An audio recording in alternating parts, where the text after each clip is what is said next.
The Wife of Bath's Prologue.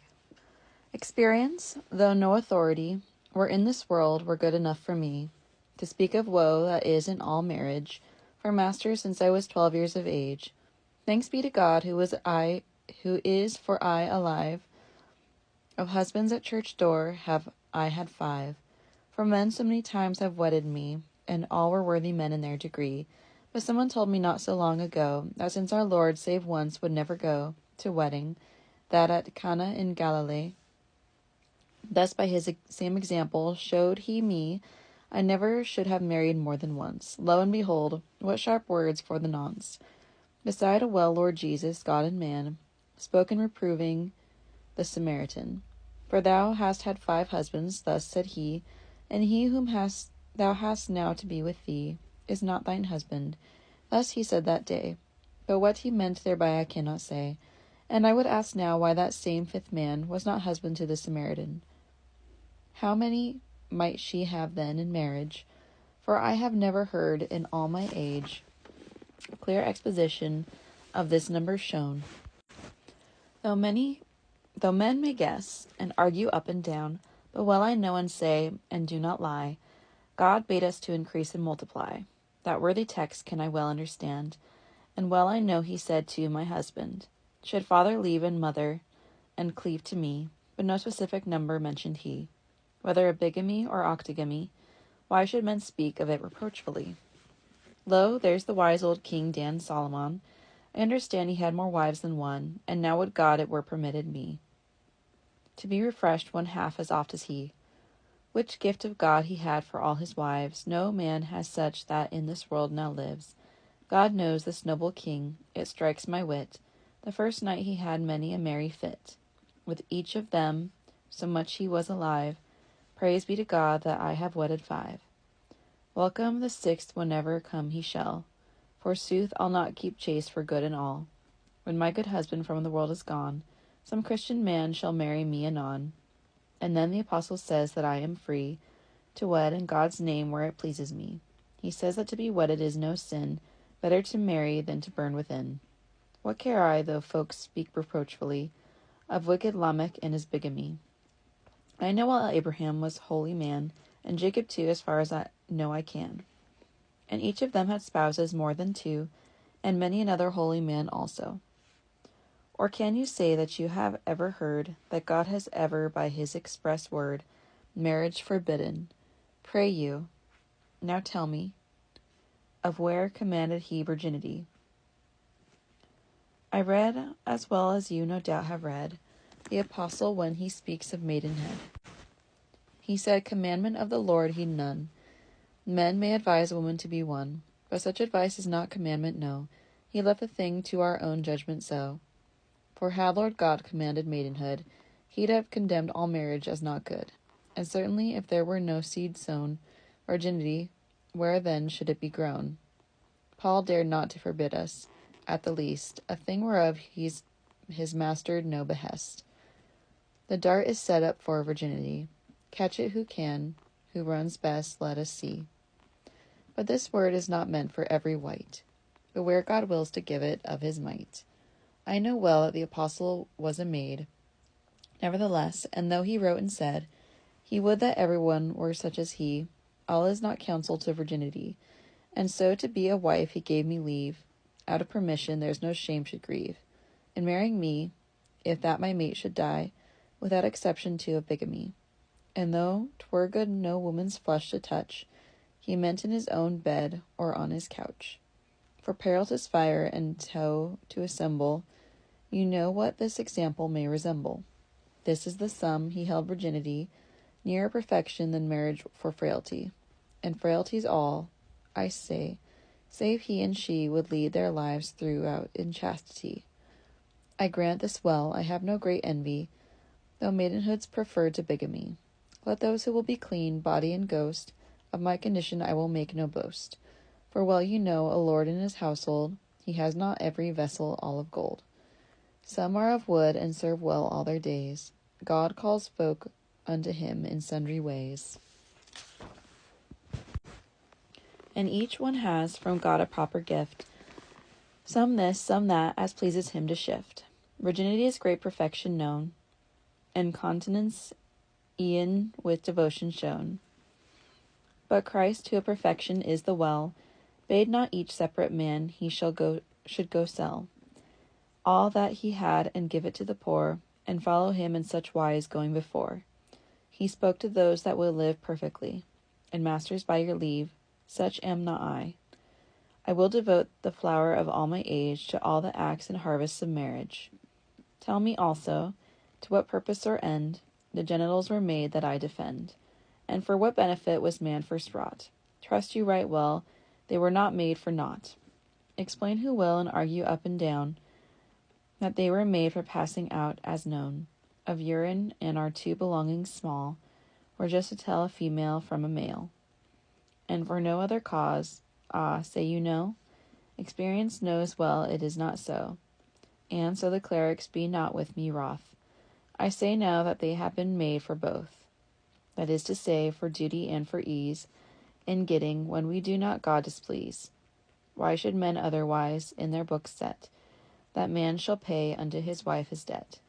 Now wherewith should he ever make payment, except he use his blessed instrument? Then on a creature were devised these things for urination and engenderings. But I say not that every one is bound, who is fitted out and furnished as I've found, to go and use it to beget an heir. Then men would have for chastity no care. Christ was a maid, and yet shaped like a man, and many a saint since this old world began, yet has lived ever in perfect chastity.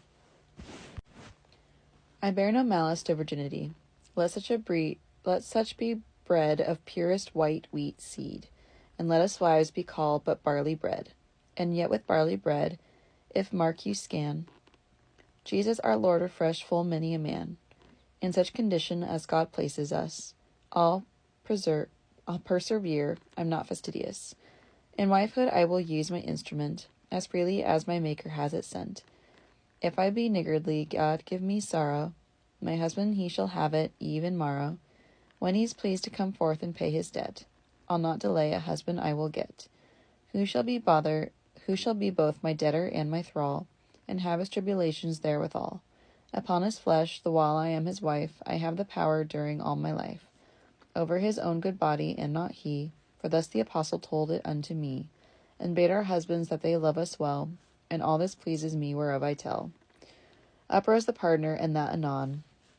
Now, dame, said he, by God and by St. John, you are a noble preacher in this case. I was about to wed a wife, alas. Why should I buy this on my flesh so dear? No, I'd rather wed no wife this year. But wait, said she, my tale is not begun. Nay, you shall drink from out another tun, before I cease, and savour worse than ale. And when I shall have told you all my tale of tribulation that is in marriage, whereof I've been an expert all my age, that is to say, myself have been the whip, then may you choose whether you will go sip out of that very tun which I shall broach. Beware of it ere you too near approach. For I shall give examples more than 10, whoso will not be warned by other men. By him shall other men corrected be. The selfsame words has written Ptolemy. Read in his Almagest, and find it there. Lady, I pray you, if your will it were, spoke up this partner, as you began, tell forth your tale, nor spare for any man, and teach us younger men of your technique. Gladly, said she, since it may please, not pique. But yet I pray for of all this company, that if I speak from my own fantasy, they will not take amiss the things I say, for my intention's only but to play. Now, sirs, now will I tell you forth my tale, and as I may drink ever wine and ale, I will tell truth of husbands that I've had, for 3 of them were good and 2 were bad. The 3 were good men and were rich and old, not easily could they the promise hold, whereby they had been bound to cherish me. You know well what I mean by that, pardie. So help me God, I laugh now when I think how pitifully by night I made them swink, and by my faith I set by it no store. They had given me their gold and treasure more. I needed not do longer diligence to win their love or show them reverence. They all love me so well, by God above, I never did set value on their love. A woman wise will strive continually to get herself loved when she's not, you see. But since I had them wholly in my hand, and since to me they'd given all their land, why should I take heed, then, that I should please, save it were for my profit or my ease? I set them so to work that, by my fay, full many a night they sighed out well away. The bacon was not brought them home, I trow, as some men have in Essex at Dunmow. I governed them so well by my own law, that each of them was happy as a daw, and feigned to bring me fine things from the fair, and they were right glad when I spoke them fair, for God knows that I nagged them mercilessly. Now hearken how I bore me properly. All you wise wives that well can understand, thus shall you speak and wrongfully demand, for half so brazen-facedly can no man swear to his lying as a woman can. I say not this to wives who may be wise, except when they themselves do misadvise. A wise wife, if she knows what's good for her, will swear the crow is mad, and in this mood call up for witness to it her own maid. But hear me now, for this is what I said. Sir Dotard, is it thus you stand today? Why is my neighbour's wife so fine and gay? She's honoured over all where'er she goes. I sit at home, I have no decent clothes. What do you do there at my neighbour's house? Is she so fair? Are you so amorous? Why whisper to our maid, Benedicte? Sir, let your seductions be, and if I have a gossip or a friend innocently, you blame me like a fiend. But if I walk for company to his house, you come home here as drunken as a mouse, and preach there on your bench a curse on you. You tell me it's a great misfortune, too, to wed a girl who costs more than she's worth, and if she's rich and of a higher birth, you say it's torment to abide her folly, and put up with her pride and melancholy. And if she be right fair, you utter knave, you say that every lecher will her have, she may no while in chastity abide. That is assailed by all and on each side. You say some men desire us for our gold, some for our shape and some for fairness told, and some that she can either sing or dance, and some for courtesy and dalliance. Some for her hands and for her arms so small, thus all goes to the devil in your tale. You say men cannot keep a castle wall, that's long assailed on all sides and by all. And if that she be fell, you say that she hankers for every man that she may see, for like a spaniel will she leap on him, until she finds a man to be victim, and not a grey goose swims there in the lake, but finds a gander willing her to take. You say it is a hard thing to enfold her whom no man will in his own arms hold. This say you worthless, when you go to bed, and that no wise man needs thus to be wed. No, nor a man that hearkens unto heaven, with furious thunderclaps and fiery levin. May your thin, withered, wrinkled neck be broke. You say that dripping eaves and also smoke, and wives contentious will make men to flee out of their houses. Ah, benedicti!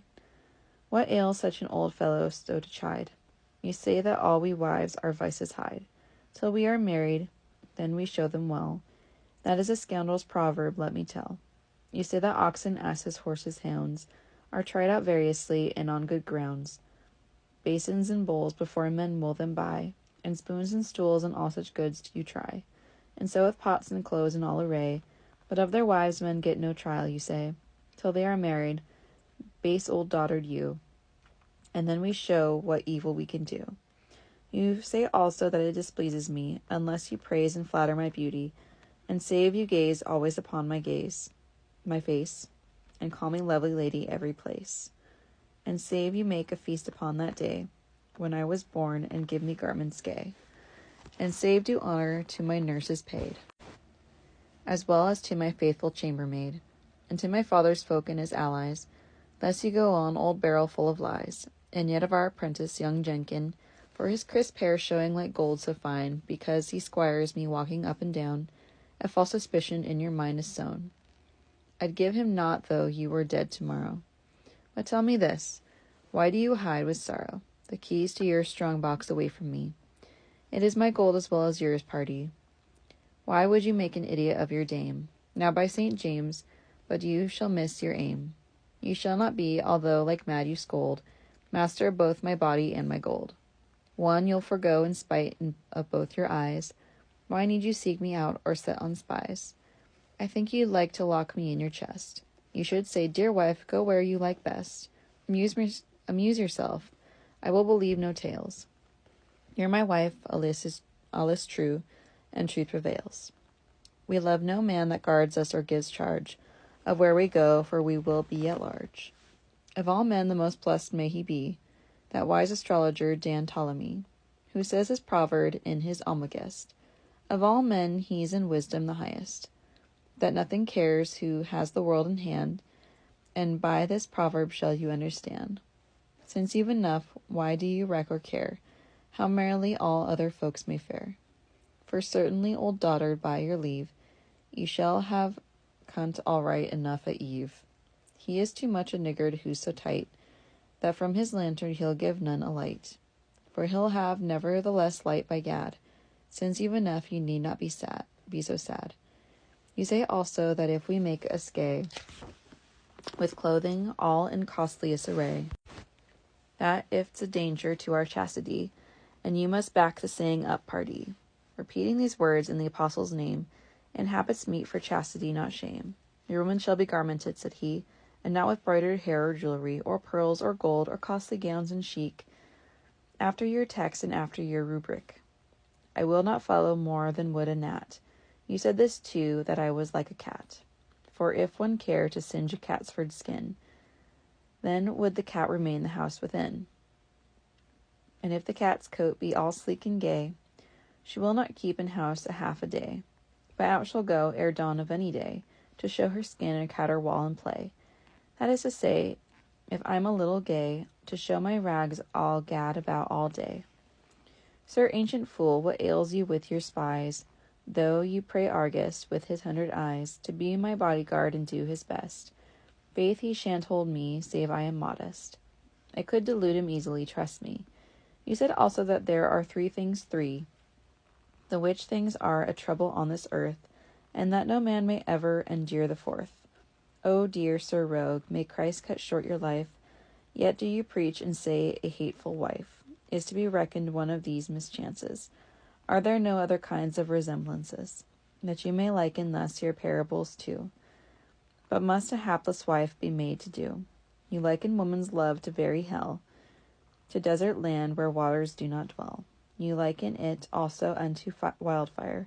The more it burns, the more it has desire to consume everything that burn may be. You say that just as worms destroy a tree, just so a wife destroys her own husband. Men know this who are bound in marriage band. Masters like this, as you must understand, did I my old men charge and censure, and claim that they said these things in drunkenness, and all was false, but yet I took witness. Of Jenkin, and of my dear niece also. O Lord, the pain I gave them, and the woe. All guiltless too, by God's grief exquisite, for like a stallion could I neigh and bite. I could complain, though mine was all the guilt, or else full many a time I'd lost the tilt. Who's that comes first to mill first gets meal ground. I whimpered first, and so did them confound. They were right glad to hasten to excuse things they had never done, save in my ruse. With wenches would I charge him by this hand, when for some illness he could hardly stand. Yet tickled this the heart of him, for he deemed it was love produced such jealousy. I swore that all my walking out at night was but to spy on girls he kept outright, and under cover of that I had much mirth, for all such wit is given us at birth. Deceit, weeping, and spinning does God give to women naturally, the while they live, and thus of one thing I speak boastfully, I got the best of each one finally, by trick or force, or by some kind of thing, as by continual growls or murmuring, especially in bed had they mischance. There would I chide and give them no pleasance. I would no longer in the bed abide, if I but felt his arm across my side, till he had paid his ransom unto me, then would I let him do his nicety. And therefore to all men this tale I tell, let gain who may, for everything's to sell. With empty hand men may no falcons lure, for profit would I all his lust endure, and make for him a well-feigned appetite. Yet I in bacon never had delight. And that is why I use so much to chide. For if the Pope were seated there beside, I'd not have spared them, no, at their own board, for by my truth I paid them word for word. So help me the true God omnipotent, though I right now should make my testament, I owe them not a word that was not quit. I brought it so about, and by my wit, that they must give it up as for the best, or otherwise we'd never have had rest. For though he glared and scowled like lion mad, yet failed he of the end he wished he had. Then would I say, good dearie, see you keep in mind how meek is Wilkin, our old sheep. Come near, my spouse, come let me kiss your cheek. You should be always patient, aye, and meek, and have a sweetly scrupulous tenderness, since you so preach of old Job's patience. Yes, suffer always, since you so well can preach, and save you do, be sure that we will teach, that it is well to leave a wife in peace. One of us two must bow to be at ease. And since a man's more reasonable, they say, than woman is, you must have patience, aye. What ails you that you grumble thus and groan? Is it because you've had my cunt alone?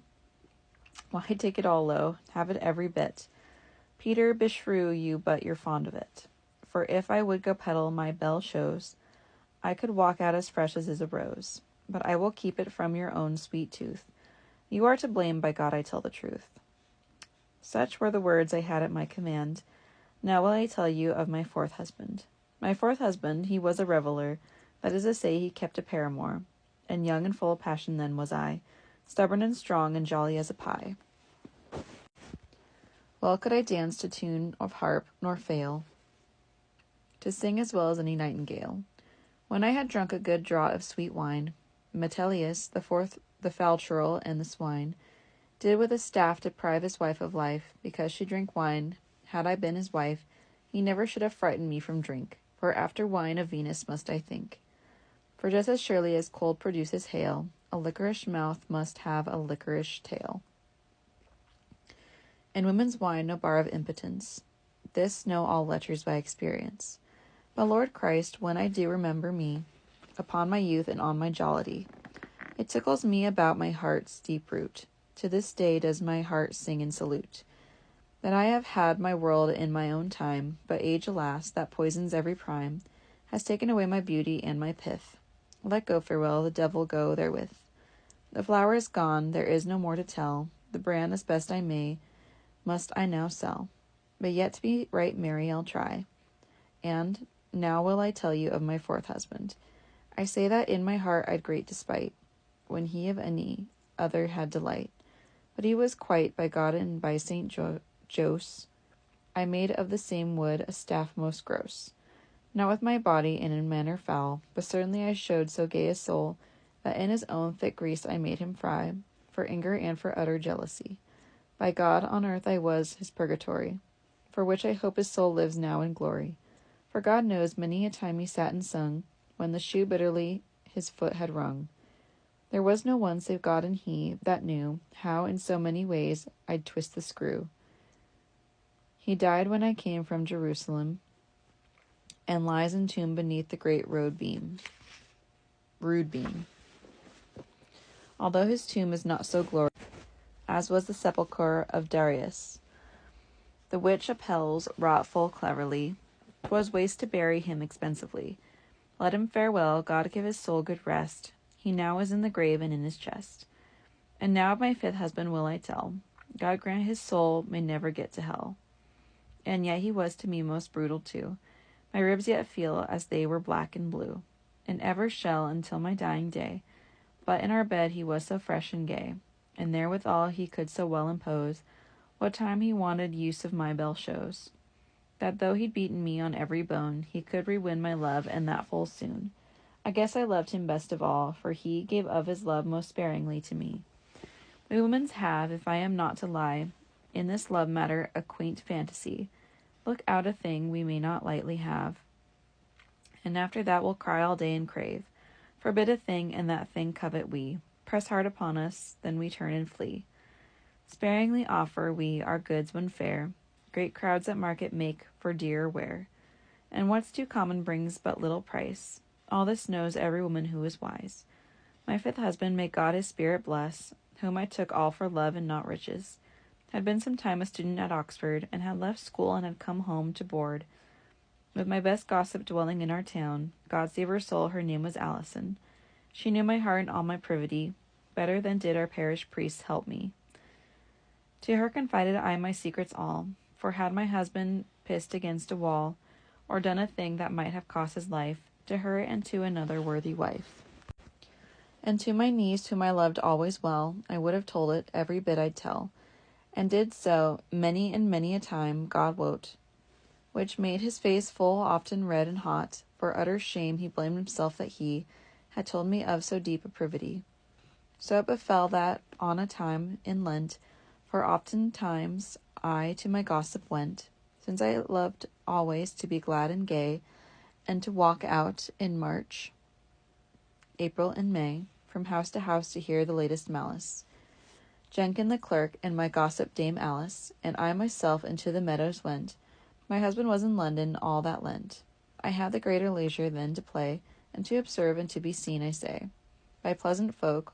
What knew I where my face was destined to be love, or in what place? Therefore I made my visits round about, to vigils and processions of devout, to preaching too, and shrines of pilgrimage, to miracle plays, and always to each marriage, and wore my scarlet skirt before all whites, these worms and all their on all these moths and all these mites. I say it at my peril, never ate, and know you why I wore it early and late. Now will I tell you what befell to me. I say that in the meadows walked we three, till truly we had come to such dalliance, this clerk and I, that of my vigilance.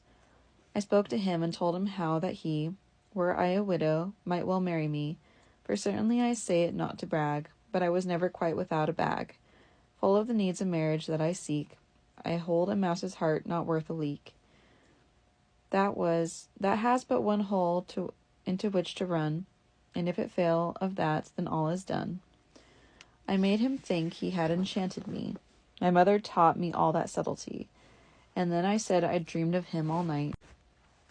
He would have slain me as I lay upright, and all my bed was full of very blood. But yet I hoped that he would do me good, for blood betokens gold, as I was taught, and all was false. I dreamed of him just not, save as I acted on my mother's lore, as well in this thing as in many more. But now let's see, what was I going to say? Aha, by God, I know. It goes this way. When my fourth husband lay upon his bier, I wept enough and made him but sorry cheer, as wives must always, for its custom's grace, and with my kerchief covered up my face. But since I was provided with a mate, I really wept but little, I may state. To church my man was borne upon the morrow, by neighbours who for him made signs of sorrow, and Jenkin, our good clerk, was one of them.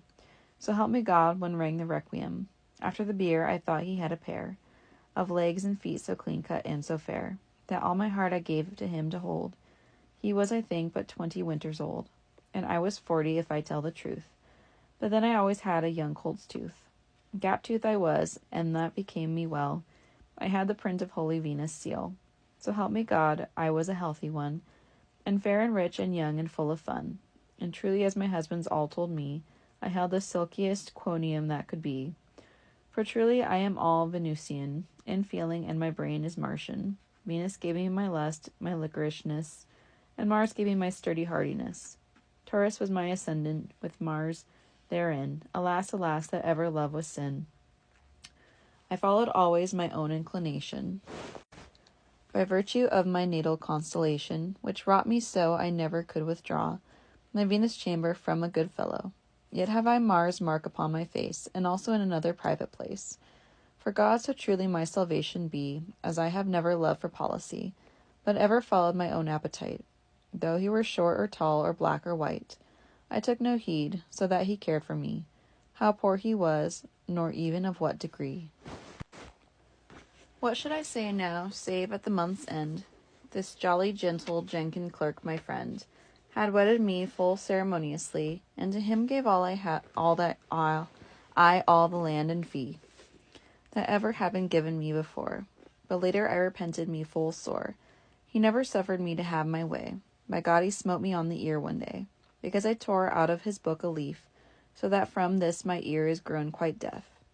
Stubborn I was as a lioness, and with my tongue a very jay, I guess, and walk I would, as I had done before, from house to house, though I should not, he swore.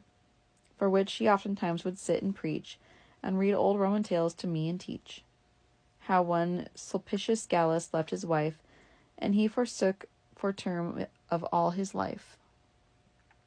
because he saw her with bared head, I say, looking out from his door upon a day. Another Roman told he of by name, who, since his wife was at a summer game, without his knowing he forsook her eke, and then would he within his Bible seek that proverb of old Ecclesiast, where he commands so freely and so fast, that man forbid his wife to gad about. Then would he thus repeat with never doubt, whoso would build his whole house out of sallows, and spur his blind horse to run over fallows, and let his wife alone go seeking hallows, is worthy to be hanged upon the gallows. But all for naught I didn't care a haw for all his proverbs, nor for his old saw, nor yet would I by him corrected be. I hate one that my vices tells to me, and so do more of us, God knows, than I. This made him mad with me and furiously, that I'd not yield to him in any case. Now will I tell you truth by St. Thomas, of why I tore from out his book a leaf, for which he struck me so it made me deaf. He had a book that gladly night and day, for his amusements he would read away. He called it Theophrastus and Valerius, at which book he would he laugh uproarious. And too, there sometimes was a clerk at Rome, a cardinal that men called St. Jerome, who made a book against Jovinian, in which book too there was Tertullian, Chrysippus, Trotula, and Heloise, who was abbess near Paris diocese, and too the proverbs of King Solomon and Ovid's art, and books full many a one. And all of these were bound in one volume, and every night and day 'twas his custom, when he had leisure and took some vacation from all his other worldly occupation, to read within this book of wicked wives. He knew of them more legends and more lives than are of good wives written in the Bible. For trust me, it's impossible, no libel, that any cleric shall speak well of wives, unless it be of saints and holy lives. But not for other women will they do. Who painted first the lion, tell me who? By God, if women had but written stories, as have these clerks within their oratories, they would have written of men more wickedness than all the race of Adam could redress. The children of Mercury and of Venus are in their lives antagonistic thus. For Mercury loves wisdom and science, and Venus loves but pleasure and expense. Because they different dispositions own, each falls when others in ascendant shown. And God knows Mercury is desolate, in Pisces wherein Venus rules in a state, and Venus falls when Mercury is raised. Therefore no woman by a clerk is praised. A clerk, when he is old and cannot do, a Venus labour's worth his worn-out shoe. Then sits he down and writes in his dotage, that woman cannot keep vow of marriage. But now to tell you, as I started to, why I was beaten for a book, pardieu. Upon a night, Jenkin, who was our sire, read in his book as he sat by the fire, of Mother Eve, who, by her wickedness, first brought mankind to all his wretchedness, for which Lord Jesus Christ himself was slain, who with his heart's blood saved us thus again. Lo, here expressly of woman may you find, that woman was the ruin of mankind. Then read he out how Samson lost his hairs, sleeping his leman cut them with her shears, and through this treason lost he either eye. Then read he out, if I am not to lie, of Hercules and Deianira's desire, that caused him to go set himself on fire. Nothing escaped him of the pain and woe that Socrates had with his spouses two, how Xantippe threw piss upon his head, his hapless man sat still as he were dead. He wiped his head, no more durst he complain, then ere the thunder ceases comes the rain. Then of Pasiphae, the queen of Crete, for cursedness he thought the story sweet. Fie, say no more, it is an awful thing, of her so horrible lust and love-liking, of Clytemnestra, for her lechery, who caused her husband's death by treachery. He read all this with great zest, I vow. He told me, too, just when it was and how. Amphiaraus at Thebes lost his life. My husband has a legend of his wife, Eriphyle, who, for a brooch of gold, in secrecy to hostile Greeks had told, where her husband had his hiding place, for which he found at Thebes but sorry grace. Of Livia and Lucia told he me, for both of them their husbands killed, you see, the one for love, the other killed for hate. Livia, her husband, on an evening late, made drink some poison, for she was his foe. Lucia, lecherous, loved her husband so, that to the end he'd always of her think. She gave him such a filter for love drink, that he was dead, or ever it was morrow. And husbands thus, by same means, came to sorrow. Then did he tell how one Latumius complained unto his comrade Arius, that in his garden grew a bayful tree, whereon he said his wives, and they were three, had hanged themselves for wretchedness and woe. O brother, Arius said, and did they so? Give me a graft of that same blessed tree, and in my garden planted it shall be. Of wives of later date he also read, how some had slain their husbands in their bed, and let their lovers shag them all the night, while corpses lay upon the floor upright. And some had driven nails into the brain, while husbands slept, and on such wise were slain. And some had given them poison in their drink. He told more evil than the mind can think, and therewithal he knew of more proverbs than in this world there grows of grass or herbs. Better, he said, your habitation be with wild lion or dragon fowl, said he, than with a woman who will nag and chide. Better, he said, on the housetop abide, than with a brawling wife down in the house. Such are so wicked and contrarious, they hate the thing their husband loves, for I, he said, a woman throws her shame away when she throws off her smock, and further too, a woman fair, save she be chaste also, is like a ring of gold in a sow's nose. Who would imagine, or who would suppose, what grief and pain were in his heart, in this heart of mine? And when I saw he'd never cease in fine his reading in this cursed book at night, 3 leaves of it I snatched and tore outright, out of his book as he read on, and eke, I with my fist so took him on the cheek, that in our fire he reeled and fell right down. Then he got up as does a wild lion, and with his fist he struck me on the head, and on the floor I lay as I were dead. And when he saw how limp and still I lay, he was afraid and would have run away, until at last out of my swoon I made, Oh, have you slain me, you false thief, I said, and for my land have you thus murdered me? Kiss me before I die, and let me be. He came to me, and near me he knelt down, and said, Oh, my dear sister Allison, so help me God, I'll never strike you more. What I have done, you are to blame thereof, but all the same forgiveness now I seek. And thereupon I hit him on the cheek, and said, Thief, so much vengeance do I wreak. Now will I die, I can no longer speak. But at the last, and with much more care and woe, we made it up between ourselves, and so. He put the bridle reins within my hand, to have the governing of house and land, and of his tongue, and of his hand also, and made him burn his book right then, oh ho. And when I had thus gathered unto me, masterfully, the entire sovereignty, and he had said, My own true wedded wife, do as you please the term of all your life. Guard your own honor, and keep fair my state. After that day we never had debate. God help me now, I was to him as kind as any wife from Denmark unto Ind, and also true, and so was he to me. I pray to God who sits in majesty, to bless his soul, out of his mercy dear. Now will I tell my tale, if you will hear. Behold the words between the summoner and the friar. The friar laughed when he had heard all this. Now, dame, said he, so have I joy or bliss. This is a long preamble to a tale.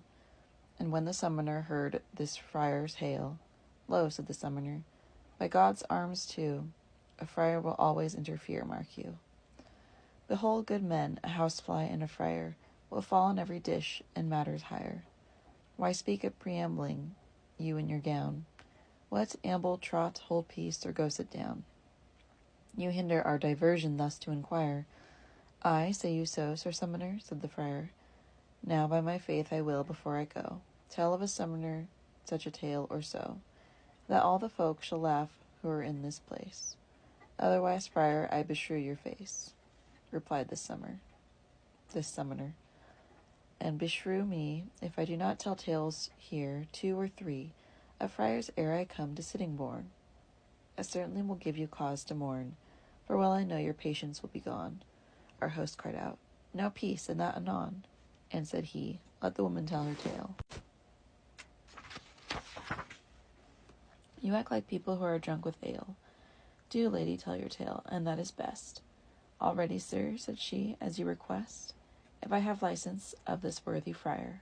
Yes, dame, said he, to hear you's my desire. The Tale of the Wife of Bath. Now in the olden days of King Arthur, of whom the Britons speak with great honour, all this wide land was land of faery. The elf queen with her jolly company danced oftentimes on many a green mead. This was the only opinion as I read. I speak of many 100 years ago, but now no man can see the elves, you know. For now the so great charity and prayers of limiters and other holy friars, that do infest each land and every stream, as thick as motes are in a bright sunbeam, blessing halls, chambers, kitchens, ladies' bowers, cities and towns and castles and high towers, manors and barns and stables, aye, and dairies. This causes it that there are now no fairies. For where was wont to walk full many an elf, right there walks now the limiter himself, in noons and afternoons and in mornings, saying his matins and such holy things, as he goes round his district in his gown. Women may now go safely up and down, in every copse or under every tree. There is no other incubus than he, and would do them nothing but dishonour. And so befell it that this King Arthur had at his court a lusty bachelor, who one a day came riding from river. And happened that, alone as she was born, he saw a maiden walking through the corn, from whom, in spite of all she did and said, straightway by force he took her maidenhead. For which violation was there such clamour, and such appealing unto King Arthur, that soon condemned was this knight to be dead, by course of law, and should have lost his head. Peradventure, such being the statute then, but that the other ladies and the queen so long prayed of the king to show him grace, he granted life at last in the law's place, and gave him to the queen as should she will, whether she'd save him or his blood should spill. The queen she thanked the king with all her might, and after this thus spoke she to the knight. When she'd an opportunity one day, "You stand yet," said she, "in such poor a way, that for your life you've no security. I'll grant you life if you can tell to me what thing it is that women most desire. Be wise and keep your neck from iron dire. And if you cannot tell it to me anon, then will I give you license to be gone. A 12-month and a day, a search and learn, sufficient answer is this grave concern. And your knight's sword I'll have ere forth you pace, to yield your body to me in this place." Grieved was this knight, and sorrowfully he sighed, but there he could not do as he pleased with pride. And at the last he chose that he would wend, and come again upon the 12 months' end, with such an answer as God might purvey, and so he took his leave and went away. He sought out every house and every place, wherein he hoped to find that he had grace to learn what women love the most of all, but nowhere ever did it him befall to find upon the question stated here 2 persons who agreed with statement clear. Some said that women all loved best riches, some said fair fame, and some said prettiness, some rich array, some said 'twas lust to bed, and often to be widowed and re-wed. Some said that our poor hearts are aye most eased when we have been most flattered and thus pleased. And he went near the truth, I will not lie. A man may win us best with flattery, and with attentions and with busyness, or often limed the greater and the less. And some say too that we do love the best, to be quite free to do our own behest, and that no man reprove us for our vice. But saying we are wise, take our advice. For truly there is no one of us all, if anyone shall rub us on a gall, that will not kick because he tells the truth. Try and he'll find who does so, I say sooth. No matter how much vice we have within, we would be held for wise and clean of sin. Some folks say that great delight have we to be held constant, also trustworthy, and on one purpose steadfastly to dwell, and not betray a thing that men may tell. But that tale is not worth a rake's handle. By God, we women can no thing conceal. As witness Midas, would you hear the tale? Ovid, among some other matters small, said Midas that had beneath his long curled hair 2 asses' ears that grew in secret there, the which defect he hid as best he might, fell cunningly from every person's sight, and save his wife, no one knew of it, no. He loved her most and trusted her also, and he prayed of her that no creature should tell of his disfigurement impure. She swore him nay, for all this world to win, she would do no such villainy or sin. and cause her husband have so foul a name, nor would she tell it for her own deep shame. Nevertheless, she thought she would have died, because so long a secret must she hide. It seemed to swell so big about her heart that some word from her mouth must surely start. And since she dared to tell it to no man, down to a marsh that lay hard by she ran, till she came there her heart was all afire, and as a bittern booms in the quagmire. She laid her mouth low to the water down. Betray me not, you sounding water blown, said she. I tell it to none else but you. Long ears like asses has my husband too. Now is my heart at ease. Since that is out, I could no longer keep it, there's no doubt. Here may you see, though for a while we bide, yet out it must, no secret can we hide. The rest of all this tale, if you would hear, read Ovid, in his book does it appear. This night my tale is chiefly told about, when what he went for he could not find out. That is a thing that women love the best. Most saddened was the spirit in his breast. But home he goes, he could no more delay. The day was come when home he turned his way. And on his way it chanced that he should ride in all his care beneath the forest side. And there he saw a dancing him before, full 24 ladies, maybe more. Toward which dance eagerly did he turn, in hope that there some wisdom he should learn. But truly ere he came upon them there, the dancers vanished all, he knew not where. No creature saw he that gave sign of life, save on the greensward sitting an old wife. A fouler person could no man devise. Before the night this old wife did arise, and said, Sir knight, hence lies no travelled way. Tell me what thing you seek, and by your fay, perchance you'll find it may the better be. These ancient folk know many things, said she. Dear mother, said this knight assuredly, I am but dead, save I can tell truly what thing it is that women most desire. Could you inform me, I'd pay well your hire. Pipe me your troth here, hand in hand, said she, that you will do whatever it may be. The thing I ask, if it lie in your might, and I'll give you your answer ere the night. Have here my word, said he, that thing I grant. Then, said the crone, of this I make my vaunt. Your lie is safe, and I will stand thereby. Your life is safe, and I will stand thereby. Upon my life, the queen will say as I. Let's see which is the proudest of them all, that wears upon her hair kerchief or caul. Shall dare say no to that which I shall teach. Let us go now, and without longer speech. Then whispered she a sentence in his ear, and bade him to be glad and have no fear. When they were come unto the court, this knight said he had kept his promise as was right, and ready was his answer as he said, Full many a noble wife, and many a maid, and many a woman widow, since they are so wise, the queen herself sitting as high justice, assembled were his answer there to hear, and then the knight was bidden to appear. Command was given for silence in the hall, and that the knight should tell them before them all what thing all worldly women love the best. This knight did not stand dumb, as does a beast, but to this question presently answered, with manly voice, so that the whole court heard. My liege lady, generally, said he, women desire to have the sovereignty.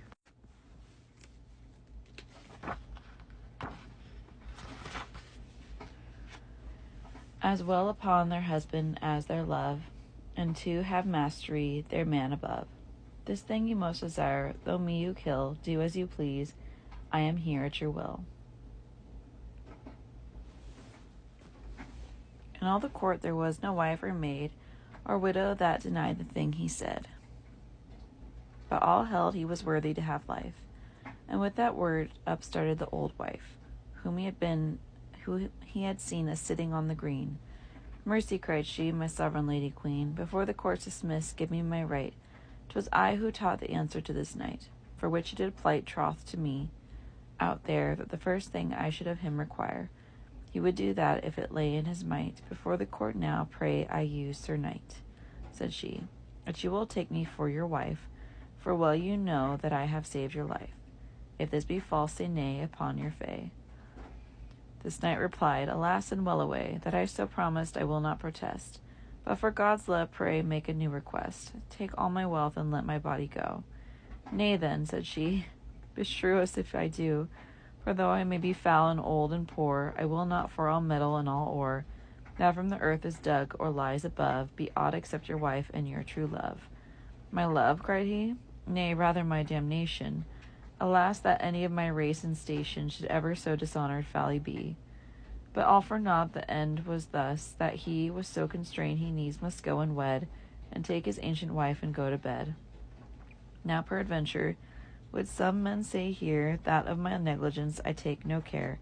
I tell you of the joy and all the array that at the wedding feast were seen that day. Make a brief answer to this thing I shall. I say there was no joy or feast at all. There was but heaviness and grievous sorrow, for privately he wedded on the morrow. And all day then he hid him like an owl. So sad he was, his old wife looked so foul. Great was the woe the knight had in his thought, when he with her to marriage bed was brought. He rolled about and turned him to and fro. His old wife lay there, always smiling so, and said, O my dear husband, bensite, fair is every knight with wife as you with me. Is this the custom in King Arthur's house? Are knights of his all so fastidious? I am your own true love, and more your wife, and I am she who saved your very life. And truly, since I've never done you wrong, why do you treat me so this first night long? You act as does a man who's lost his wit. What is my fault? For God's love tell me it, and it shall be amended if I may. Amended, cried this knight. Alas, nay, nay. It will not be amended ever, no. You are so loathsome, and so old also, and therewith of so low a race were born, it's little wonder that I toss and turn. Would God my heart would break within my breast. Is this, asked she, the cause of your unrest? Yes, truly, said he, and no wonder 'tis. Now, sir, said she, I could amend all this, if I but would, and that within days 3, if you would bear yourself well towards me. But since you speak of such gentility, as is descended from old wealth till ye claim that for that you should be gentlemen, I hold such arrogance not worth a hen. Find him who is most virtuous alway, alone or publicly, and most tries I to do whatever noble deeds he can, and take him for the greatest gentleman. Christ wills be claimed from him gentility,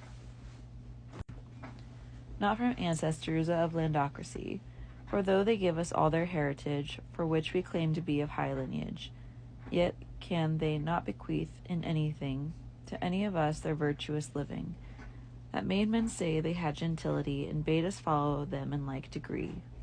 Well does that poet wise of great Florence, called Dante, speak his mind in this sentence. Somewhat like this may it be translated be.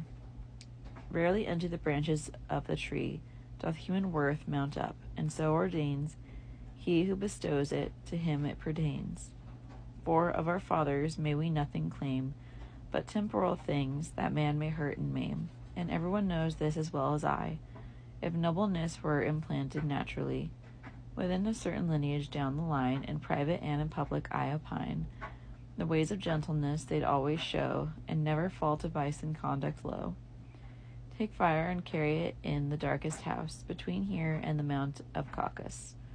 And let men shut the doors, and from them turn, yet will the fire as fairly blaze and burn. As 20,000 men did it behold, its nature and its office it will hold, on peril of my life until it die. From this you see that true gentility is not allied to wealth a man may own, since folk do not their deeds as may be shown, as is the fire according to its kind.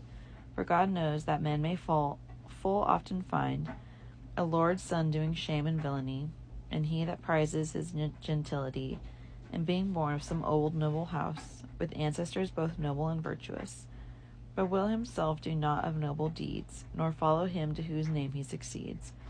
He is not gentle, be he duke or earl. For acting churlish makes a man churl.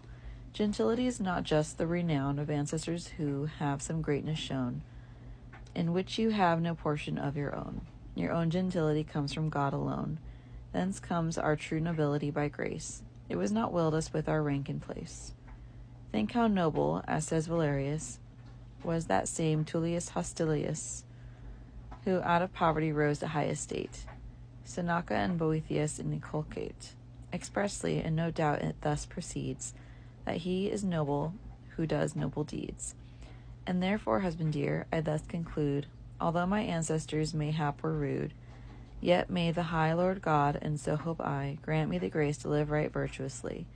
Then I'll be gentle when I do begin to live in virtue and to do no sin. And when you me reproach for poverty, the high God in whom we believe, say I, in voluntary poverty lived his life. And surely every man or maid or wife may understand that Jesus, heaven's King, would not have chosen vileness of living. Glad poverty is an honest thing, that's plain, which Seneca and other clerks maintain. Whoso will be content with poverty, I hold him rich, though not a shirt has he, and he that covets much is a poor wight, for he would gain what's all beyond his might. But he that has not, nor desires to have, is rich, although you hold him but a knave. True poverty, it sings right naturally. Juvenal gaily says of poverty, the poor man, when he walks along the way, before the robbers he may sing and play. Poverty's odious good, and as I guess, it is a stimulant to busyness. A great improver, too, of sapience, in him that takes it all with due patience. Poverty's this, though it seem misery, its quality may none dispute, say I. Poverty often, when a man is low, makes him as God and even himself to know, and poverty's an eyeglass, seems to me, through which a man his loyal friends may see. Since you've received no injury from me, then why reproach me for my poverty? Now, sir, with age and you have upbraided me, and truly, sir, though no authority were in a book, your gentles of honor say that men should the aged show favor, and call him father of your gentleness. And authors could I find for this, I guess. Now, since you say that I am foul and old, then fear you not to be made a cuckold. For durden age, as prosperous as I may be, are mighty wardens over chastity. Nevertheless, since I know your delight, I'll satisfy your worldly appetite. Choose now, said she, one of these two things, I, to have me foul and old until I die, and be to you a true and humble wife, and never anger you in all my life, or else to have me young and very fair, and take your chance with those who will repair unto your house, and all because of me, or in some other place as well may be. Now choose which you like better, in reply. This knight considered, and did sorely sigh, but at the last replied, as you shall hear, my lady and my love and wife so dear, I put myself in your wise governing. Do you choose which may be the more pleasing, and bring most honor to you and me also. I care not which it be of these things two, for if you like it, that suffices me. Then have I got of you the mastery, since I may choose and govern in earnest. Yes, truly, wife, said he, I hold that best. Kiss me, said she, will be no longer wroth, for by my truth to you I will be both. That is to say, I'll be good, both good and fair. I pray God I go mad, and so declare, if I be not to you as good and true as ever wife was since the world was new, and save I be at dawn as fairly seen as any lady empress or great queen that is between the east and the far west, do with my life and death as you like best. Throw back the curtain and see how it is. And when the knight saw verily all this, that she so very fair was, and young too, for joy he clasped her in his strong arms too, his heart bathed in a bath of utter bliss. 1,000 times all in a row he'd kiss, and she obeyed his wish in everything that might give pleasure to his love-liking. And thus they lived unto their lives' fair end, in perfect joy, and Jesus to ascend. Meek husbands and young ones, and fresh in bed, and good luck to outlive them that we wed.